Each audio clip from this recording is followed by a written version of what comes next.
It took a while before a lot of people, including my parents, knew that I was, dabbling in the drugs and in the alcohol. My darkest time was probably out in California, which was, I was out there for 2 years, and that was, I'd slept in my car before and couch surfed and, been quote unquote homeless, but I usually had a car to sleep in or someone's apartment or whatever.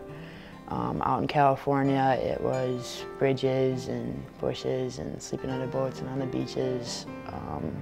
Everything that I didn't ever think that I would do. I knew that it was crazy here in Woodstock and in Rockford, but I never fathomed that I would go to the depths that I did out there. It was, everything I did was for drugs.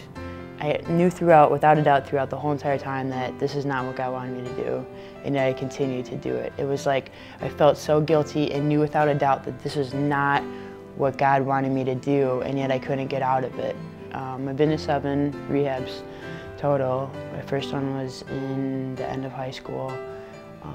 I got either exited or I left the program, so there's only one program that I completed, and that was an easy 28 days, and I was using within 2 weeks. One of the times I was at the shelter, I was using heroin, and I had a fatal overdose, and they found me dead in the bathroom at the shelter. And they were able to resuscitate me. During that period, it was just, I was staying at the shelter, but I was just basically on the streets. My drugs and the alcohol were like this weed that was growing from the surface. And every single time that, I get too much, I get too tired, or the consequences get too much, and I'd continue to try to cut off this weed, whether it be sniffing it, or when I go to rehab, or some other place, and try to cut it off at the level so that I couldn't see it and so other people couldn't see it. But in order for a weed to grow, there has to be a root, and that's what I never addressed.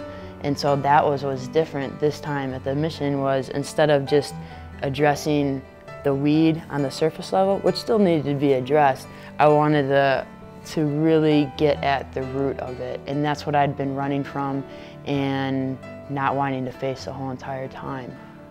I am in the planting business, the planting and sowing. I tell people I want to work for my dad on the farm, and I want to get into mission work. And so it's all about, for me, using these things that God has allowed me to go through, whether it be, again, choices of my own or others, so that I can help someone else out.